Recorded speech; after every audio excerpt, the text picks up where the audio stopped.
आगे की स्लाइड्स में हम political science and political philosophy को थोड़ी डीपली समझेंगे। पॉलिटिकल जो साइंस है वो इन 4 स्टेप्स के द्वारा आगे बढ़ती है। कौन कौन से? भाई ऑब्जर्वेशन, भाई किसी भी चीज को हम अपने सेंसेस के द्वारा जो ऑब्जर्व करते हैं उनके द्वारा। फिर जनरलाइजेशन, भाई जनरलाइजेशन माने भाई कोई जनरल रूल वो हमें देते हैं जिसे हम वेरीफाई कर सकें। ठीक है, वो किस मेथड के द्वारा होगा वो हम देखेंगे, इंडक्टिव मेथड, डिडक्टिव मेथड। ठीक है, वो आगे की स्लाइड्स में हम देखेंगे। थर्ड एक्सप्लेनेशन, भाई पार्टिकुलर इवेंट्स हुआ क्यों ये हम ऑब्जर्व, और जब हम जनरल रूल दे देंगे उसके बाद हम उसे एक्सप्लेन करेंगे। And third prediction and prescription, भाई हम इन तीनों चीजों को ध्यान में रखते हुए प्रिडिक्शन करेंगे जी फ्यूचर में क्या हो सकता है, और प्रिस्क्रिप्शन प्रिस्क्राइब करेंगे जी अगर हम इन चीजों को कंट्रोल कर लें तो ये चीजें या नहीं होंगी जो हमारी सोसाइटी को हार्मफुल वे में इंपैक्ट करते हैं। ठीक है, तो ये 4 स्टेप्स हैं पॉलिटिकल साइंस के। अब फर्स्ट ऑब्जर्वेशन, ठीक है, जिसे हम ऑब्जर्व कर सके सेंसेस के द्वारा, भाई जिसे हम देख सकें या टच कर सकें, स्मेल कर सकें। ठीक है, यानी जो हम अपने सेंसेस के द्वारा पॉसिबल है, जो हमारे दिख रहा है, सुन रहे हैं, ये सारी चीजें ऑब्जर्वेशन मेथड के अंदर आएंगी पॉलिटिकल साइंस के। और ये साइंटिफिक थ्योरी जितनी है, ठीक है, उनका एक बहुत इंपॉर्टेंट पहलू है ऑब्जर्वेशन। ठीक, जैसे भाई अगर हम साइंस में इसकी बात करें तो जब न्यूटन के सिर पे जब एप्पल गिरे थे, वे जब न्यूटन के सिर पे एप्पल गिरे थे तो वो ऑब्जर्व कर सकता था इन चीजों को। ठीक है, वो ऑब्जर्व कर सकता था। जो ग्रेविटेशनल फोर्स है, फिर इसकी थ्योरी दी गई, भाई हम सबको ऑब्जर्व कर सकते हैं कि जो हमें एक चीज हमारे पृथ्वी की ओर खींचती है। ठीक है, तो ये ऑब्जर्व हम कर सकते हैं। तो ये एक इसेंशियल पार्ट है पॉलिटिकल साइंस का। भाई दूसरा जनरलाइजेशन, यानी observation of regularities leading to establishing the relation and correlation between different factor and variables, यानी जो डिफरेंट वेरिएबल्स हैं उनके बीच एक रिलेशन डिसाइड करता है, ये जनरलाइजेशन। ठीक, अब इसको निकालने के 2 मेथड है। ये पहला इंडक्टिव मेथड। इंडक्टिव मेथड क्या है? जिसमें हम एक पर्टिकुलर केसेस को हम देखते हैं, उसके बाद हम जनरल रूल बनाते हैं। ठीक है, पर्टिकुलर केसेस को देखेंगे उसके बाद हम जनरल रूल्स बनाएंगे। सेकंड डिडक्टिव मेथड, जहां हम जनरल चीजों को देख के मतलब ब्रॉड व्यू से जाते जाते फिर नैरो होते चले जाएंगे, उसे हम कहते हैं डिडक्टिव मेथड। ठीक, अब आगे वाली स्लाइड में हम इन दोनों मेथड को थोड़ा डीप में समझने की कोशिश करते हैं। First start by the inductive method. भाई इंडक्टिव मेथड क्या है? जैसे हम समझ सकते हैं जी, जितने मेटल्स हैं वो गर्म करने पर, मेटल्स जो हैं वो गर्म करने पर, आयरन हो गया, कॉपर हो गया, सिल्वर हो गया, जो गर्म करने पर क्या होंगे? एक्सपेंड होंगे मेटल। ठीक, हमने देखा भाई आयरन को गर्म कर रहे हैं तो वो एक्सपेंड हो रहा है, कॉपर को गर्म कर रहे हैं तो एक्सपेंड हो रहा है, सिल्वर को गर्म कर रहे हैं तो वो एक्सपेंड हो रहा है। तो क्या हम यहां से जनरल रूल नहीं निकाल सकते कि all metals expand when heated, कि भाई सारे मेटल्स बढ़ते हैं जब उनको गर्म किया जाता है। ठीक, तो यानी हमने पर्टिकुलर केसेस देखे आयरन के, कॉपर के, सिल्वर के, उसके बाद एक जनरल रूल हमने निकाल दिया। ठीक, आइए फिर दूसरे एग्जाम्पल से समझते हैं। अब हम पॉलिटिकल साइंस के सेंस में समझेंगे। जैसे भाई हम वोटिंग पैटर्न देखें डिफरेंट स्टेट्स में, बिहार में, यूपी में, राजस्थान में, मध्य प्रदेश में, और हम वोटिंग पैटर्न जब हम इन स्टेट्स में देखते हैं तो एक चीज निकल के आती है कि जो कास्ट आइडेंटिटी है, भाई हमारी जो पर्टिकुलर कास्ट है उसका काफी हैवी इन्फ्लुएंस होता है वोटिंग पे। ठीक है, भाई उसका वोटिंग पे काफी हैवी इन्फ्लुएंस रहता है कास्ट आइडेंटिटी का। इवन कास्ट की यहाँ कई सारी पॉलिटिकल पार्टी भी हैं, जस्ट लाइक बसपा, सपा। ठीक है, तो भाई हाँ, क्या हम अब जनरल रूल नहीं निकाल सकते? जैसे बिहार में, यूपी में, राजस्थान, एमपी, पार्टिकुलर केसेस में हमने देख लिया जी caste identity heavy role play out करती है। तो हम एक जनरल रूल निकाल सकते हैं, caste plays a decisive role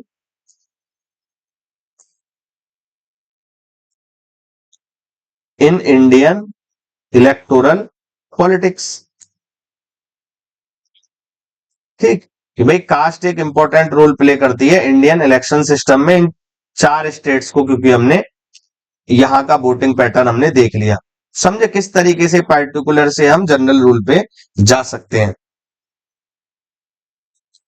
या फिर एक और चीज देखिए, एक और एग्जांपल से फिर से समझते हैं पॉलिटिकल साइंस में।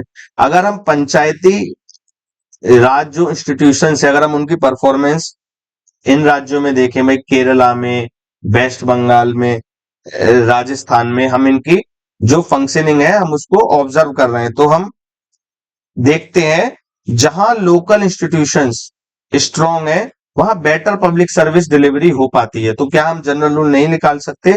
स्ट्रांग पीआरआईज जो पंचायती राज इंस्टीट्यूशंस है, ये बेटर पब्लिक सर्विस डिलीवरी कराते हैं।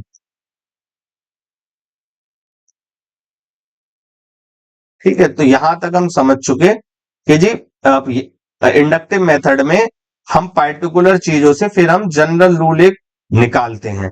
ठीक है, तो यहां तक ये हमारा डाउट क्लियर हो गया। अब हम आगे बढ़ते हैं अपने अगले मेथड पे। भाई अगला मेथड है डिडक्टिव मेथड। डिडक्टिव मेथड में हम ब्रॉड व्यू से, जो हमारा जनरल व्यू है, उससे हम छोटे छोटे पार्टिकुलर केसेस को हम देखते हैं। ठीक है, ये है हमारा डिडक्टिव मेथड। अब डिडक्टिव मेथड में फिर हम एग्जाम्पल से समझे। भाई जैसे एक जनरल रूल है कि भाई ऑल मेटल्स एक्सपेंड, भाई हर मेटल बढ़ जाती है जब उसे गर्म किया जाता है। ठीक है, all metals expand when heated. अब भाई क्योंकि आयरन एक मेटल है, तो अगर उसको भी गर्म किया जाएगा तो भाई वो भी एक्सपेंड होगी। ठीक, तो यानी हमने जनरल रूल जो था वो हमने आयरन पे इंप्लीमेंट कर दिया। ये है डिडक्टिव मेथड।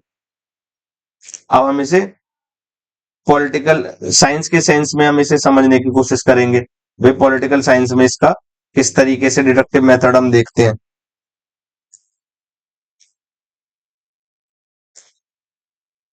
जैसे भाई एक जनरल रूल है, भाई ऑथेरिटेरियन रिजीम्स सप्रेसेस प्रेस फ्रीडम। भाई यानी जहां ऑथोरिटेरियन स्टेट्स होंगे या रिजीम होंगे वहां प्रेस फ्रीडम बहुत कम होगी। ठीक है, अब भाई इस चीज को हम किस तरीके से समझे? भाई जैसे भाई नॉर्थ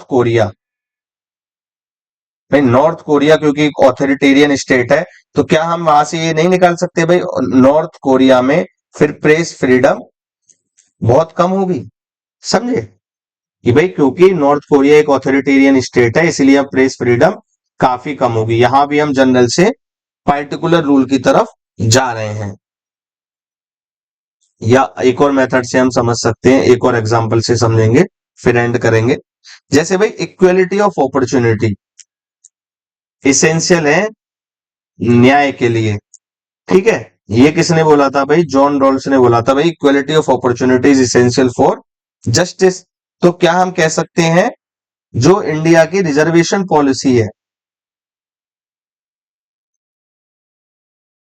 ठीक है, या जो इंडिया का अफर्मेटिव एक्शंस है वल्नरेबल सेक्शंस के लिए, वो इक्वलिटी ऑफ अपॉर्चुनिटी को प्रमोट करते हैं। क्योंकि भाई ये ही तो जस्टिस दिलवाया था, जो जनरल रूल है equality of opportunity provides justice. तो भाई इंडिया की जो रिजर्वेशन पॉलिसी है वल्नरेबल सेक्शंस के लिए, क्या वो भी सेम इक्वलिटी ऑफ अपॉर्चुनिटी नहीं देती? ठीक है, यहां हम ओवरऑल से एक पर्टिकुलर केस पे आए इंडिया पे। ठीक है, हालांकि वो बात अलग है, रिजर्वेशन पे ऑलरेडी काफी सारे इश्यूज हैं। यहां हम खाली मेथड को समझने की कोशिश कर रहे थे। अब हम दोनों मेथड को अच्छे से समझ चुके। अगर आप में से तब अभी भी किसी को डाउट हो तो आप कमेंट बॉक्स में इसके बारे में लिख दीजिएगा। अब आगे बढ़ते हैं। भाई अभी हम जनरलाइजेशन वाले रूल पे, तो जनरलाइजेशन का हमने मतलब समझ लिया। Generalization must be expressed in the form of general rule, preferably in quantitative terms. यानी भाई जिस चीज को हम आसानी से मेजर कर सकें, जो वेरीफाई कर सकें विद एक्सपेरिमेंट, और डिफरेंट पर्संस कर सकें, इस तरीके का जनरल रूल होना चाहिए। तो ये हम पॉलिटिकल साइंस में ये दोनों मेथड करते हैं, इंडक्टिव मेथड और डिडक्टिव मेथड। ठीक है, डिडक्टिव में क्या है, जनरल से पार्टिकुलर की तरफ हम जाते हैं, और इंडक्टिव में क्या है, पार्टिकुलर से जनरल की तरफ हम जाते हैं। ठीक। अब जो थर्ड प्रोसेस है, थर्ड क्या है, थर्ड प्रोसेस है explanation, giving reasons for general rule. भाई जनरल रूल तो हमने निकाल लिया, जनरल रूल के हमें रीजन बताने हैं, ये थर्ड प्रोसेस में पॉलिटिकल साइंस के में। ठीक है, तो ये एक्सप्लेन करता है। फोर्थ, प्रिडिक्शन एंड प्रिस्क्रिप्शन, यानी भाई जो नोन फैक्ट हैं जो हमारे पास आए हैं, और जो रूल आया है जनरल इंडक्टिव या डिडक्टिव मेथड के द्वारा, उससे पॉसिबल आउटकम क्या होगा ये हम प्रिडिक्ट करते हैं। और कई सारे जो हमारे ऑब्जेक्टिव्स हैं भाई, हायर एफिशिएंसी हो, स्टेबिलिटी हो, सेटिस्फेक्शन हो, ठीक है भाई, लोगों पे पब्लिक सर्विस डिलीवरी या पब्लिक गुड्स आसानी से पहुंच पाए, इस तरीके के ऑब्जेक्टिव्स को हम मेट कर पाए। ठीक है, तो इस तरीके से प्रिडिक्ट और प्रिस्क्राइब किया जाता है पॉलिटिकल साइंस के मेथड्स के द्वारा। अब एक इश्यूज काफी जेनरेट होता है, जब साइंटिफिक मेथड की बातें बहुत ज्यादा हो रही थी, तो कहीं ना कहीं वैल्यूज को ड्रॉप कर दिया गया था, और जिससे पॉलिटिकल साइंस ना एज ए डिसिप्लिन बल्कि इंटायर सोसाइटी इससे इंपैक्ट हो रही थी। ठीक है, तो यहां आता है जिस चीज ने काफी ज्यादा इंपैक्ट किया 1960s के पीरियड में, बिहेवियरलिज्म। ठीक है, या बिहेवियरल अप्रोच जो डेविड ईस्टन ने दी थी। ठीक है, हालांकि उसके बाद में डेविड ईस्टन ने पोस्ट बिहेवियरलिज्म अप्रोच के बारे में भी बताया था। ठीक है, आइए इन अप्रोचेस को थोड़ा सा ब्रीफ में समझते हैं। ठीक है, हालांकि आज की वीडियो आप सबको काफी बड़ी लग रही है, आप ये भी देखिए आज की वीडियोस में हम काफी सारी चीजों को समझ भी रहे हैं। ठीक है, और प्लीज मेरे चैनल को आप सपोर्ट करते रहिए, मैं आगे भी आपको इसी तरीके से क्वालिटी कंटेंट आगे भी आपके लिए आता रहेगा। ठीक है, अब समझते हैं बारी बारी से भाई बिहेवियरल अप्रोच है क्या। तो भाई बिहेवियरलिज्म एज ए डेवलप्ड हुआ था साइकोलॉजी के एक स्कूल की तरह, यानी साइकोलॉजी के एक ब्रांच की तरह ये डेवलप हुआ था, जहां हमें जो ह्यूमन बीइंग्स हैं, ठीक है, जो आदमी हैं, उसके बिहेवियर को हम ऑब्जर्व कर सकें और उसे मीजर कर सकें। ठीक है, तो ये एज ए साइकोलॉजी में ये चीज शुरू हुई थी। ठीक है, अब वहां से इंस्पिरेशन लेके डेविड ईस्टन ने ये बात रखी कि भाई पॉलिटिकल साइंस भी नेचुरल साइंसेस की मेथड एडॉप्ट कर सकती है। भैया इनने यहां से मेथोडोलॉजी एडॉप्ट करी, और ये काफी सारी पॉलिटिकल साइंस की स्टडीज में यूजफुल भी रही, जस्ट लाइक वोटिंग बिहेवियर। भाई वोटिंग बिहेवियर डिसाइड करेंगे किस तरीके से डेमोक्रेसी डीपन हुई है नहीं हुई है। ठीक है, तो ये था भाई बिहेवियरल अप्रोच के अंदर। एक चीज और थी, क्योंकि मैं बार बार बता रहा हूं, क्योंकि भाई साइंटिफिक अप्रोच थी ये बिहेवियरल अप्रोच, तो साइंटिफिक मेथड भी होंगे।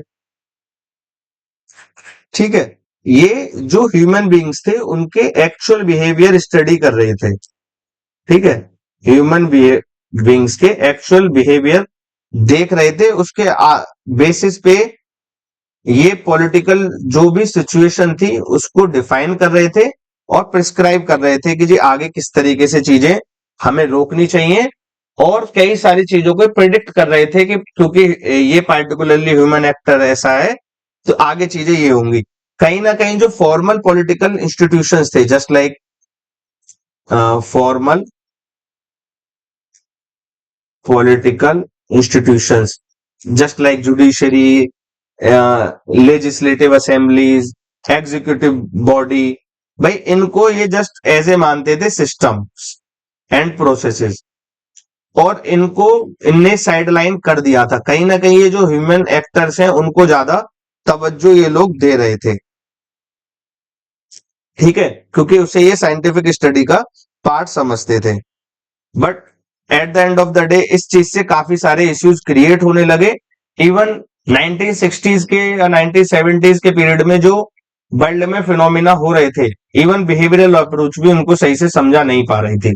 तो बाद में डेविड ईस्टन ने जो वैल्यू फ्री अप्रोच जो अपनाई थी 1960s के पीरियड में, कि वैल्यूज की हमें डिसाइड नहीं करनी चाहिए, खाली क्वांटिफाई बिहेवियरल हमें देखना चाहिए फैक्ट्स के बेसिस पे, उसको उन्होंने त्यागा। और उसके बाद लाइमलाइट में आता है पोस्ट बिहेवियरलिज्म। ठीक भाई, पोस्ट बिहेवियरलिज्म लाइमलाइट में आता है। पोस्ट बिहेवियरलिज्म क्या कहता है? Revival of concern with values. भाई यहां वैल्यूज को फिर से इंपॉर्टेंस दी गई विदाउट कॉम्प्रोमाइजिंग साइंटिफिक मेथड। ठीक है भाई, जो साइंटिफिक मेथड हमने जो लाए थे उन्हें हमने हटाया नहीं, बट हमने वैल्यूज को इंपॉर्टेंस दी। ठीक है, जो अब तक बिहेवियरल अप्रोच में वैल्यू फ्री अप्रोच थी, उसके स्थान पर हमने वैल्यूज को इंपॉर्टेंस देनी शुरू कर दी थी। इन शॉर्ट हम कह सकते हैं post behaviourism calls for application of political science for overcoming the prevailing crisis in various spheres of human life. यानी पोस्ट बिहेवियरलिज्म जो है, यहां जब वैल्यूज पे कंसर्न ज्यादा दिया गया, तो जो प्रिवेलिंग क्राइसिस थे सोसाइटी में, उसको पोस्ट बिहेवियरल अप्रोच ने कहीं ना कहीं उसे दूर करने की कोशिश थोड़ी सी करी थी। ठीक है, तो यहां तक आज हम इन दोनों अप्रोचेस को एक ब्रीफ में समझ चुके हैं। ठीक है, अगर जिनके समझ में नहीं आई है तो आप इसको कमेंट बॉक्स में लिख दीजिएगा, मैं इन पे एक लॉन्ग वीडियो विद नोट्स भी आपको प्रोवाइड करा दूंगा। ठीक है, क्योंकि ये बहुत इंपॉर्टेंट टॉपिक है, behavioural approach and post behavioral approach. ना केवल यूजीसी नेट और सीयूईटी, बल्कि यूपीएससी में भी कई बार इन दोनों अप्रोचेस पे क्वेश्चन पूछे जा चुके हैं। What is mean by post behavioral approach, ठीक है, या एक broad view about the behavioral approach and post behavioral approach. ठीक है, तो अगर आपको जिसको भी डाउट हो आप एक बार कमेंट बॉक्स में बताइएगा, मैं इन्हें दूर करूंगा और इस पे एक बढ़िया सी वीडियो बना के उसके नोट्स भी आपको प्रोवाइड करा दूंगा। ठीक है, अभी यहां तक हमने पॉलिटिकल साइंस का हमने देख लिया, फैक्ट्स की बात हो गई, बाद में जाके उनने भी वैल्यूज की बात कर ली थी। ठीक है, हमने 4 चीजें उनने हमें बताई थी। ठीक है भाई, जनरलाइजेशन हो गया, ऑब्जर्व हम कर पा रहे थे, एक्सप्लेन कर पा रहे थे, फिर प्रेडिक्ट और प्रेस्क्राइब, ये 4 चीजें हम पढ़ चुके हैं। अब बात करते हैं पॉलिटिकल फिलोसफी के खुद के नेचर के बारे में। भाई पॉलिटिकल फिलोसफी पे कई बार एलिगेशन लगाया जाता है कि जो पॉलिटिकल साइंस तो है वो तो रियल वर्ल्ड में से डील करती है क्योंकि वहां फैक्ट्स होते हैं, पर पॉलिटिकल फिलोसफी डील करती है आदर्श चीजों से, जी क्या चीज आइडियल होनी चाहिए। जैसे भाई आदमी, मैन एंड वुमेन एक पर्टिकुलर सिचुएशन में क्या कर रहे हैं, इस पे तो ध्यान देती है political science, but political philosophy खाली इस चीज पे करती है रेदर देन रियल वर्ल्ड की जगह कि मैन और वुमेन को क्या चीज करनी चाहिए, keeping with the ultimate good और पर्पस ऑफ ह्यूमन लाइफ। यानी भाई ह्यूमन लाइफ का एक पर्पज है और कुछ गुड सोसाइटी या गुड ह्यूमन बीइंग की या हैप्पीनेस की एक आइडियल कंडीशन है, उसको हमें मेट करने के लिए हमें कुछ बिहेवियर को अपनाना पड़ेगा। यहां आ जाता है जी पर्टिकुलर मैन एंड वुमेन और what they ought to do. ठीक है, तो नॉर्मेटिव मेथड यहां आ जाता है। ये कई बार इस पे इस तरीके से एलिगेशन लगाया जाता है कि ये एक अपनी ही एक काल्पनिक दुनिया में जी रहे होते हैं, इनका रियल लाइफ से कोई मतलब होता नहीं है, पर असलियत में ऐसा नहीं है। क्योंकि भाई खाली ये जो एलिगेशन लगाया गया है कि आइडियल चीज से ये नाता रखते हैं, ये चीजें ही इनफ नहीं है पॉलिटिकल फिलोसफी के दायरे को समझाने के लिए। ठीक है, क्या क्या चीज जरूरी है भाई? पॉलिटिकल फिलोसफी का जो इंपॉर्टेंट वर्क है वो है इसका क्रिटिकल फंक्शन। भाई ये चीजों को पहले एग्जिस्टिंग जो सोसाइटी में जो इंस्टीट्यूशंस हैं या जो प्रैक्टिसेस हैं उनको क्रिटिसाइज करती है और फिर एक आइडियल बिहेवियर देती है कि जी आइडियल चीज है, इसको अपनाने के लिए हमें प्रयासरत रहना चाहिए। अब वो हम उसे कर पाते हैं या नहीं, ये कहीं ना कहीं डिपेंड करता है कई सारे फैक्टर्स पे। ठीक है, तो ये पॉलिटिकल फिलोसफी का एक इंपॉर्टेंट रोल हो गया क्रिटिकल फंक्शन।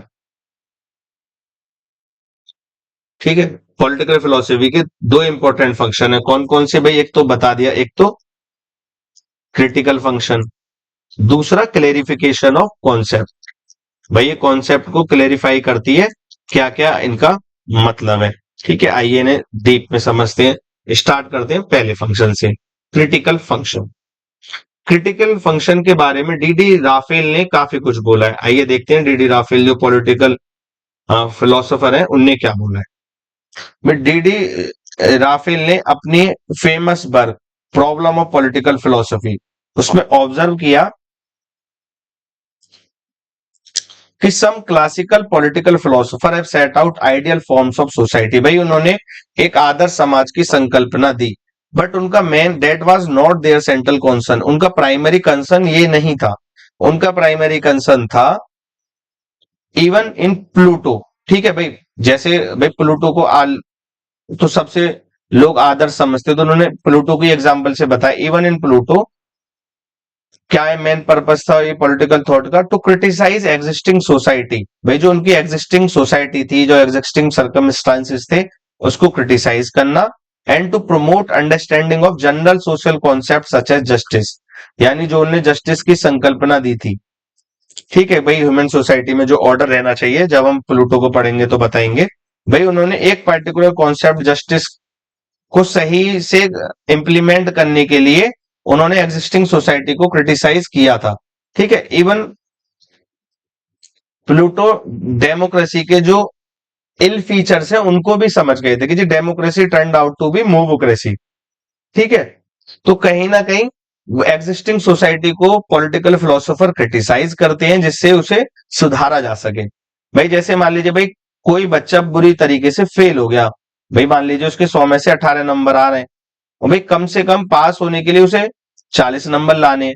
लेकिन एक आइडियल जब होगा ही नहीं कि जी 100 मीन्स ये चीज होती है, तो हम कभी इसकी तरफ आगे बढ़ेंगे ही नहीं, हम अपने 40 पाके ही खुश रहेंगे।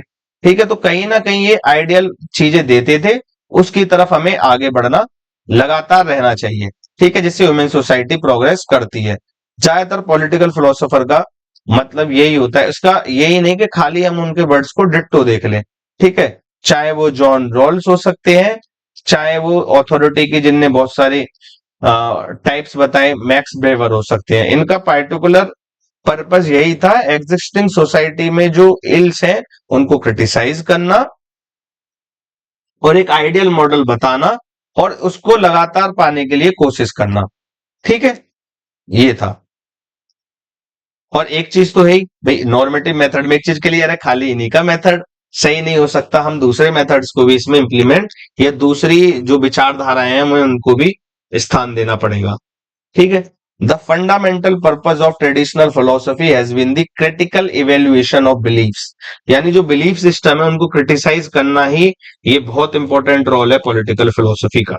इट में भी भाई लिबर्टी हो सकती है, भाई जैसे पुराने पॉलिटिकल फिलोसोफर लिबर्टी के बारे में क्या उनकी सोच थी या क्या उनके थॉट्स थे, और आज क्या है, इक्वलिटी हो सकता है, जस्टिस हो सकता है। ठीक है, तो डिफरेंट स्कूल्स जो है, ये जो हमारे कई सारे कॉन्सेप्ट्स हैं उनके बारे में क्रिटिकल सिचुएशन या कंस्ट्रक्टिव क्रिटिसिज्म हमारे पॉलिटिकल फिलोसोफर्स देते हैं।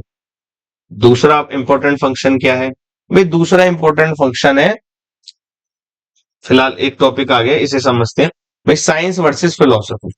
भाई साइंस तो किसी भी चीज को एक्सप्लेन करती है और फिलोसफी किसी भी चीज को जस्टिफिकेशन प्रोवाइड करती है कि जो पर्टिकुलर चीज सही है या गलत है उसको ये जस्टिफाई करते हैं।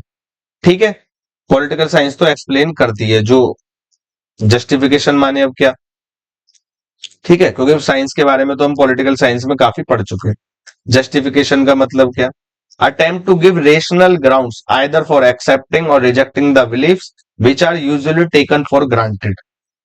यानी भाई ये रैशनल ग्राउंड्स देते हैं, भाई रीजनिंग देते हैं प्रॉपर कि हमें पर्टिकुलर बिलीफ सिस्टम को क्यों उसे एक्सेप्ट करना चाहिए या क्यों उसे रिजेक्ट करना चाहिए, जिन्हें हम यूजुअली ग्रांटेड लेते हैं। तो कहीं ना कहीं ये लगातार जो हमारे बिलीफ सिस्टम है उनको क्वेश्चंस करने के लिए हमें आगे प्रेरणा देते हैं। ठीक है, तो ये पॉलिटिकल फिलोसफी का एक इंपॉर्टेंट काम भी हो गया, क्रिटिकल फंक्शन। और दूसरा इंपॉर्टेंट फंक्शन क्या है पॉलिटिकल फिलोसफी का? Clarification of concepts. क्योंकि कई बार जो पॉलिटिकल लीडर्स हैं या कई सारे इंटरेस्ट ग्रुप हैं, वो अपने हित के लिए इन कॉन्सेप्ट्स को तोड़ मरोड़ कर पेश कर सकते हैं। इसीलिए हमें उनका ब्रॉड आइडिया होना जरूरी है, जो कि डिटरमाइन करती है हमारी पॉलिटिकल फिलोसफी। क्योंकि मैनी कंसेप्ट लाइक भाई ऑथोरिटी, ऑथोरिटी का मतलब क्या कि भाई खाली ऐसे नहीं कि खाली कोअर्सिव पावर ही हो, साथ ही साथ उसमें लेजिटिमेसी भी होनी चाहिए। लोग लोग अपनी इच्छा से उस ऑथोरिटी का पालन करने चाहिए। भाई सोसाइटी का मतलब क्या है? भाई जस्टिस का कई सारी अप्रोचेज हैं, लिबर्टी, डेमोक्रेसी। भाई ये हाईली जनरल टॉपिक है भाई, मतलब इन्हें कोई भी आदमी इवन पॉलिटिकल साइंस के बारे में जिसे बहुत ज्यादा पता भी नहीं है, एज ए जनरल वे में लोग यूज कर देते हैं। ये authority of father, authority of organisation, authority of principal, authority of teacher. तो भाई जब इन्हें लूजली वे में यूज कर दिया जाता है, तो कई बार लोग खाली अपने इंटरेस्ट के लिए कंजर्वेटिव वैल्यूज को आगे बढ़ाते हैं। इसीलिए हमें क्लेरिफिकेशन ऑफ कॉन्सेप्ट्स की जरूरत पड़ती है। वो किसके द्वारा होता है? पॉलिटिकल फिलोसफी के द्वारा। और उसमें 3 रिलेटेड पर्पस होते हैं क्लेरिफिकेशन ऑफ कॉन्सेप्ट में। कौन कौन से? एनालिसिस, फिर synthesis and improvement of concepts. आइए अब एक समझते हैं नेक्स्ट स्लाइड में इन तीनों का मतलब क्या क्या है। एनालिसिस, भाई एनालिसिस का मतलब है specifying the elements of concept. भाई जो कॉन्सेप्ट है, भाई जैसे जस्टिस, भाई इसके एलिमेंट क्या क्या है, क्या इसके कैरेक्टरिस्टिक्स हैं, and then give the definition. ये तो हो गया एनालिसिस। फिर synthesis, showing the logical relationship between two concepts. भाई दो कॉन्सेप्ट्स में एक तरीके से रिलेशनशिप बनाना। भाई जैसे अगर लिबर्टी अगर हमने सीखा, तो भाई लिबर्टी एंड इक्वलिटी में क्या क्या रिलेशन हो सकता है? भाई एक दूसरे को अपोज भी कर सकते हैं, एक दूसरे के साथ भी हो सकते हैं। ठीक है, या दोनों एक अच्छी सोसाइटी बनाने में साथ दे सकते हैं। ठीक है, ये डिपेंड ऑन द सिचुएशन, कौन सा इस पार्टिकुलर स्कूल इनको डिफाइन कर रहा है, या कौन से पार्टिकुलर थॉट्स या थिंकर इन्हें डिफाइन कर रहे हैं। तो सिंथेसिस माने logical relationship between two concepts.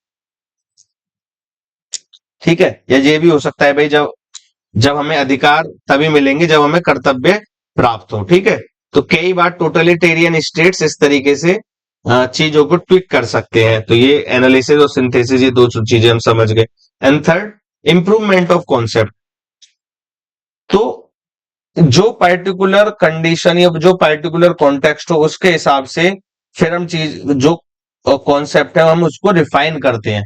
ठीक है, रिकमेंडिंग ए डेफिनेशन और use that will assist clarity और कोहेरेंस, जिससे हमारी क्लैरिटी और ज्यादा बढ़े। ठीक है, ना कि खाली हम आइडियोलॉजी के घेरे में पॉलिटिकल फिलोसफी को रख दें। तो ये 3 स्टेप्स हैं: analysis by definition, synthesis by relationship, and then improvement of concept by recommending a definition that will assist clarity, यानी जो हमारी क्लैरिटी को इंप्रूव कर दे। तो ये 3 पर्पस हैं पॉलिटिकल फिलोसफी के। जैसे एग्जांपल से समझते हैं, the concept of sovereignty should be applied only to legal authority of state, not to its coercive power. यानी भाई सोवेरेनिटी यानी जो सुप्रीम पावर है वो खाली लीगल सेंस में यूज होनी चाहिए, ना कि जो उसकी कोर्सिव पावर है। क्योंकि अगर कोर्सिव पावर होगी, तो भाई अगर आप खाली एक पर्सन में सोवरेन पावर रख दोगे, तो it will be turn out to be totalitarian states. ठीक है, जिसके डर के बारे में हमें हन्ना आर्डेंट ने काफी अच्छे से बताया। ठीक है, ये सारे थिंकर्स में कवर करूंगा जब मैं वेस्टर्न पॉलिटिकल फिलोसफी की सीरीज शुरू करूंगा। ठीक है, और ये काफी ज्यादा उपयोगी रहेगी हमारे सारे एग्जाम्स के लिए, particularly UGC net, CUET, PG political science and UPSC. ठीक है, तो अब यहां से हम कंक्लूजन क्या निकाल सकते हैं? जो अभी तक हम पॉलिटिकल साइंस और पॉलिटिकल फिलोसफी के बारे में पढ़ते आए हैं। भाई पॉलिटिकल फिलोसफी का अभी अगर हम ब्रॉड व्यू देखें, तो ये पॉलिटिकल फिलोसफी हमें बताती है कि भाई needs, objectives and goals of human life. भाई ह्यूमन लाइफ के ये क्या क्या गोल्स वगैरह हैं, इसके बारे में पॉलिटिकल साइंस हमें पॉलिटिकल फिलोसफी बताती है। ठीक है, लेकिन भाई इन चीज को हम साइंटिफिकली एसेटेन नहीं कर सकते। भाई इसके लिए कोई साइंटिफिकली मेथड नहीं है कि भाई ह्यूमन सोसाइटी का या ह्यूमन बींग्स का या क्या गोल होना चाहिए, क्या ऑब्जेक्टिव होनी चाहिए, क्या नीड होनी चाहिए। इसका खाली एक ही सॉल्यूशन है भाई, जो इस टाइम पे जिन लोगों की थिंकिंग सही हो वो एक जगह आए, राइट थिंकिंग पीपल, और इन चीजों को डिस्कस करें कि जी हमारी ये सोसाइटी है, इसका एंड गोल या पर्पस क्या होना चाहिए on the basis of available data. भाई इसमें पॉलिटिकल साइंस की हेल्प ले सकते हैं, और available reasoning and available consciousness, कि भाई सोशल कॉन्शियसनेस। भाई ठीक है, जैसे शुरू में भाई वुमेन को सिटीजनशिप राइट्स नहीं दिए जाते थे, पर आज की डेट में भाई बिना वुमेन के हम सोच ही नहीं सकते कि कोई भी सोसाइटी डेवलप कर पाएगी। ठीक है, इस तरीके से हमें रहना चाहिए, और कुछ जिसपे सारे लोग एग्री कर जाएं, हमें उस तरीके से कुछ प्रिंसिपल्स या वैल्यूज निकालने चाहिए। ठीक है, जो हमारी करंट जो सोशल कॉन्टेक्स्ट हो उसके बेसिस पे हमें ये चीजें डिसाइड करनी चाहिए। ये सारे काम किसके तहत किए जाते हैं? पॉलिटिकल फिलोसफी के द्वारा। ठीक,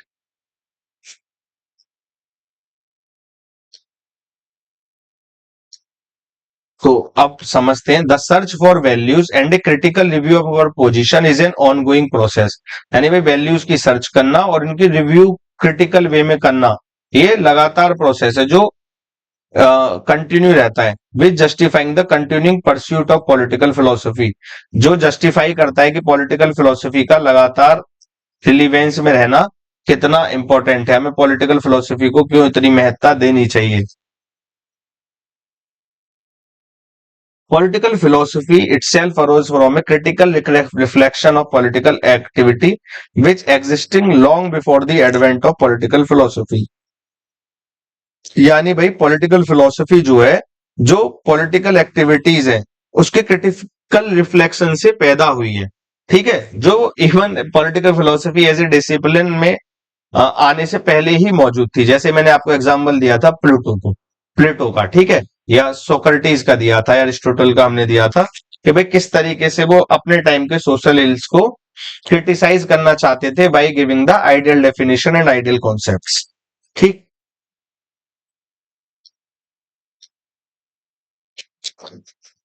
it exemplified the Socratic function of speaking truth to power। यानी भाई इसका पार्टिकुलरली पॉलिटिकल फिलोसफी का जो मतलब है, उसका ये नहीं है कि भाई जो समाज में पावरफुल ग्रुप है या जिसकी सत्ता है उसके पक्ष में बोलना। इसका सेम मतलब है बस स्पीकिंग ट्रुथ टू पावर, यानी जो चीज सत्य है खाली उसी के बारे में बताना। अब ये नहीं देखना कि जो पावर में ग्रुप है उनको ये चीज अच्छी लगेगी या बुरी लगेगी। ठीक है, इसमें हम रख सकते हैं भाई अपनी मीडिया का भी हमारा यही काम होना चाहिए। हालांकि इंडिया में इस चीज पर संदिग्धता है कि हमारी मीडिया इस रोल को अच्छे से प्ले आउट करती है या नहीं करती है। ठीक है, और भाई अगर एक और चीज अगर हम देखें, पॉलिटिकल फिलोसफी एक और चीज करती है कि भाई जो long tradition of political thought है, पार्टिकुलरली जो हमारे क्लासिकल फिलोसोफर है, Pluto, Aristotle, Socrates, Thomas Hobbes, John Locke, Rousseau, उनके जो विचार है उनकी क्रिटिकल स्क्रूटनी करती है। ठीक है, और जो आर्ग्यूमेंट है, ठीक है, जो उनके क्रिटिकल बेसिस पे उनके आर्गुमेंट प्लस जो नई थॉट प्रोसेस है हमारा, उसको भी ये अपने अंदर लाते हैं। ठीक है, और जो आज के हिसाब से होना चाहिए फिर चीजें डिसाइड करते हैं। जैसे आज के डेट में हम देखते हैं भाई फेमिनिज्म, भाई अभी रिसेंट की चीजें हैं फेमिनिज्म, फिर इको फेमिनिज्म। ठीक है, तो इस तरीके से ये जो विचारधाराएं हैं ये कहीं ना कहीं हमारे पॉलिटिकल फिलोसफी के द्वारा ही पिक्चर में आई है, और ये हमारी जो नॉलेज है उसका होराइजन को ये चीज बढ़ाती है। तो ये पॉलिटिकल फिलोसफी की इंपॉर्टेंस है। अब एंड्रयू हैकन ने क्या बोला था, to distinguish political theory from ideology, यानी जो पॉलिटिकल थ्योरी है हमें आइडियोलॉजी से उसे टोटली डिफरेंट रखना चाहिए। क्यों डिफरेंट रखना चाहिए? क्योंकि भाई ए थ्योरी, मान लो जो पॉलिटिकल थ्योरी है, चाहे वो साइंस का करेक्टर ले ले, पॉलिटिकल साइंस हो जाए, या political philosophy, must be dispassionate and disinterested means, यानी भाई हमारे जो एंड गोल है वो पहले से ही ऐसा नहीं होना चाहिए कि जी यहां हम तो प्राइवेट प्रॉपर्टी को ही इंपॉर्टेंस देंगे, ठीक है, या सोशलिस्टिक मींस ऑफ प्रोडक्शन को ही इंपॉर्टेंस देंगे, ठीक है, या किसी एक पर्टिकुलर ग्रुप को हम आगे बढ़ाएंगे। ये पॉलिटिकल थ्योरी का कभी पर्पज नहीं होना चाहिए, चाहे वो पॉलिटिकल साइंस के बेसिस पे हो या पॉलिटिकल फिलोसफी में। ये डिस्पैशनेट और डिसइंटरेस्टेड रहना चाहिए भाई, इसे इसे 360 डिग्री पर्सपेक्टिव देना चाहिए, ना कि आइडियोलॉजी में खोना चाहिए। क्यों? क्योंकि भाई आइडियोलॉजी का एक से साफ साफ इंटेंशन होता है एक पार्टिकुलर सिस्टम जो चल रहा है, यानी एक पार्टिकुलर सिस्टम जो है सोसाइटी में, उसको भरोसा करना या उसी की बातें करना विदाउट रियलाइजिंग कि उससे अच्छा असर होगा या बुरा होगा, ना उसे क्वेश्चन करना। ये आइडियोलॉजी का बेसिक इंटेंशन होती है। और जब पॉलिटिकल थ्योरी किसी भी आइडियोलॉजी से क्लाउडेड हो जाती है, यानी पॉलिटिकल थ्योरी और आइडियोलॉजी में जब कोई डिफरेंसेस नहीं रहता, तो इसके डिजास्टरस कॉन्सिक्वेंसेस हो सकते हैं। क्योंकि भाई political philosophy aims at disinterested research for the principles of good state and good society. ये पॉलिटिकल फिलोसफी बोलती है कि भाई बिना भेदभाव के, बिना बाइस्ड हुए हमें रिसर्च करनी है, अपनी थ्योरी देनी है अच्छे समाज और अच्छे स्टेट के बारे में। लेकिन जैसे ही पॉलिटिकल थ्योरी आइडियोलॉजी से क्लाउडेड हो जाती है, यानी हम किसी भी आइडियोलॉजी से इंपैक्टेड हो जाते हैं, तो ये करंट और फ्यूचर पॉलिटिकल सोशल एग्रीमेंट को उसके रेशनलाइजेशन या उसको जस्टिफिकेशन करने लग जाते हैं कि जी हाँ, जो सोसाइटी में ये चीजें हो रही हैं ये सही हो रही हैं, ठीक है, रेदर देन जो फंक्शन था पॉलिटिकल फिलोसफी या पॉलिटिकल थ्योरी का, कौन सा था? Socratic function, speaking truth to the power. भाई जो सत्ताधारी ग्रुप है या सत्ता है उसको सत्य बोलना, ये कहीं ना कहीं चीजें खत्म हो जाती हैं और हम एक ही चीज की तारीफ या उसकी बुराई करने के लिए, क्योंकि हम अपनी आइडियोलॉजी को आगे बढ़ाना चाहते हैं, उसके पीछे पड़ जाते हैं। एग्जाम्पल्स, भाई इसे एग्जाम्पल्स के तहत हम समझ सकते हैं, जैसे जो कैपिटलिज्म के अपहोल्डर है आइडियोलॉजी, वो प्राइवेट प्रॉपर्टी को सबसे ज्यादा इंपॉर्टेंस समझते हैं उसकी जस्टिस एंड सोशल प्रोग्रेस में, ठीक है। भाई upholder of capitalism always believe in the private property and understand it critical for the social progress and justice. Likewise भाई अपहोल्डर ऑफ सोशलिज्म, भाई जो सोशलिज्म के अपहोल्डर हैं ये क्या समझते हैं, ये जो मीन्स ऑफ प्रोडक्शन है, ठीक है, जो मीन्स ऑफ प्रोडक्शन है उसकी सोशल ओनरशिप होनी चाहिए, भाई सारे लोगों को उसकी ओनरशिप होनी चाहिए। इसे ये ह्यूमन प्रोग्रेस और जस्टिस का रूट समझते हैं। थर्ड, अगर हम आइडियोलॉजी देखें भाई नेशनलिज्म, भाई ये नेशनल प्राइड और नेशनल इंटरेस्ट को सारे गोल पर्पस सबसे ऊपर रखते हैं। और अगर हम अगली आइडियोलॉजी पे जाएं इंटरनेशनलिज्म, तो भाई ये जो नेशनल बाउंड्रीज हैं उनको ये डिफंक्ट कर देती हैं, और ये इंटरनेशनलिज्म या कॉस्मोपोलाइटन सोसाइटी को ह्यूमन प्रोग्रेस के लिए एक एंड गोल या उसको एज ए स्टैंडर्ड समझते हैं। तो हम देखते हैं जो अलग अलग आइडियोलॉजी है अपनी अलग अलग नैरो व्यू देते हैं, कोई भी आइडियोलॉजी होलिस्टिक पर्पस नहीं देती, लेकिन पॉलिटिकल थ्योरी वही वही क्या देती है, एक होलिस्टिक पिक्चर हमें देती है, ठीक है, 360 डिग्री पर्सपेक्टिव। और लेकिन जब पॉलिटिकल थ्योरी किसी आइडियोलॉजी को सपोर्ट करने लग जाए, तो it turn out to be bad to the entire society. सही है।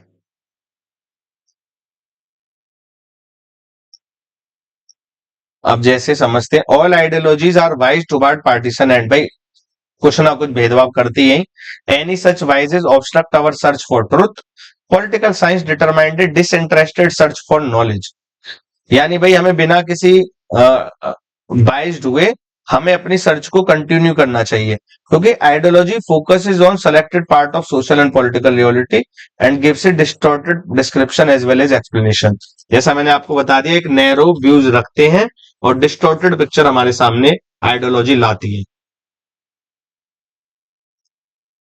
तो यहां से हमने एक और जो एंड नोट दिया है कंक्लूजन में, scholarly detachment is the key note of political theory in the real sense of the term. यानी स्कॉलरली डिटैचमेंट हमें होना चाहिए, कोई ग्रुप पावर में है या पावर में नहीं है उस चीज को ध्यान में रखे बिना हमें आइडियोलॉजी से इंपैक्टेड नहीं होना।